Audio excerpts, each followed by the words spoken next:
Saudi अरब के शहर अल-कसीम में वाक़े खजूरों के एक बाग में कमोबेश खजूर के 2 लाख दरख्त हैं और ये बाग राह अल्लाह में वक्फ है।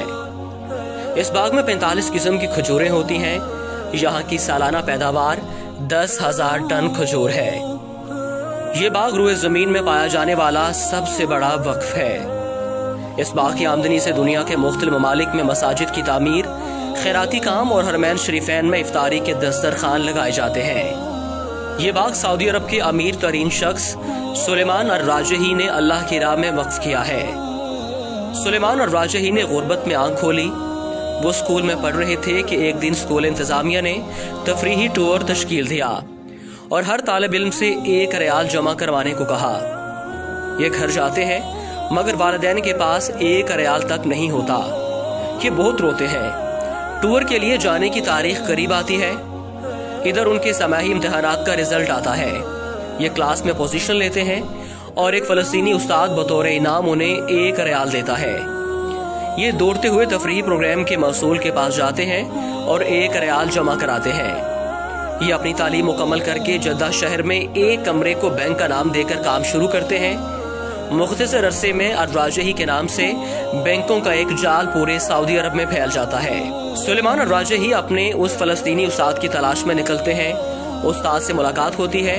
वो रिटायर्ड हो चुके होते हैं। मौशी हालात ऐसे कि घर का चूल्हा चलाना मुश्किल हुआ पड़ा है। राजही अपने फलस्तीनी उस्ताद को गाड़ी में बिठाते हैं और उनसे कहते हैं कि मेरे ऊपर आपका कर्ज है। उस्ताद कहता है मुझ मिस्कीन का किस पर कर्ज हो सकता है। राजही अपने उस्ताद को याद कराते हैं कि सालों पहले आपने मुझे 1 रियाल इनाम दिया था। उस्ताद मुस्कुराता है कि आप अब वो 1 रियाल मुझे वापस करना चाहते हैं। राजही एक बंगले के सामने गाड़ी खड़ी करते हैं जिसके सामने एक बेश कीमत गाड़ी भी खड़ी है। राजही अपने उस्ताद से कहता है ये बंगला और गाड़ी अब से आपके हैं। मजीद आपके तमाम अखराजात हमारे ज़िम्मे होंगे। फलस्तीनी उस्ताद की आंखों में आंसू भर आते हैं और वो कहते हैं कि ये आलीशान बंगला, ये महंगी गाड़ी, ये तो बहुत ज्यादा है। राजही कहते हैं इस वक्त आपकी जो खुशी है इससे बढ़कर मेरी खुशी का आलम था जब आपने मुझे 1 रियाल बतौर इनाम दिया था। ऐसे मोहसिन शनास इंसान को अल्लाह ज़ाया नहीं करता। सुलेमान अर-राजही ने 2010 में अपने बच्चों, बेगमात और अजीज़ो अकारब को बुलाकर अपनी दौलत उन सब में तकसीम कर दी और अपने हिस्से में जो कुछ आया वो सब वक्फ कर दिया। इस वक्त सुलेमान अर-राजही के वक्फ की मालियत 60 अरब रियाल से ज्यादा है।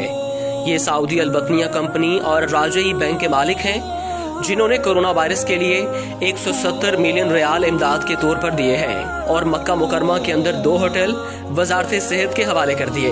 गिनीज बुक में अब तक सबसे बड़े वक्फ के तौर पर यह बाग रिकॉर्ड के तौर पर दर्ज है। फोर्ब्स मैगजीन ने उन्हें दुनिया के 20 अजीम फयाज लोगों में शुमार किया है। शायद सऊदी अरब का कोई शहर ऐसा नहीं मिलेगा जहां राजही फैमिली की तरफ से मस्जिदें तामीर ना की गई हों। नीज दावती सेंटर्स, मेकरात, कुरानिया, खैराती जमीयत वगैरह में आपका भरपूर तामुन रहता है। और इससे बड़ी बात यह है कि ये अपने मुलाजमीन को माह खत्म होने से पहले उनकी उजरत दे देते हैं, जबकि मुलाजमीन की तादाद 1.5 लाख से ज्यादा है। इस अजीम हस्ती का इंतकाल हो गया। इन्ना लिल्लाहि व इन्ना इलैहि राजिऊन।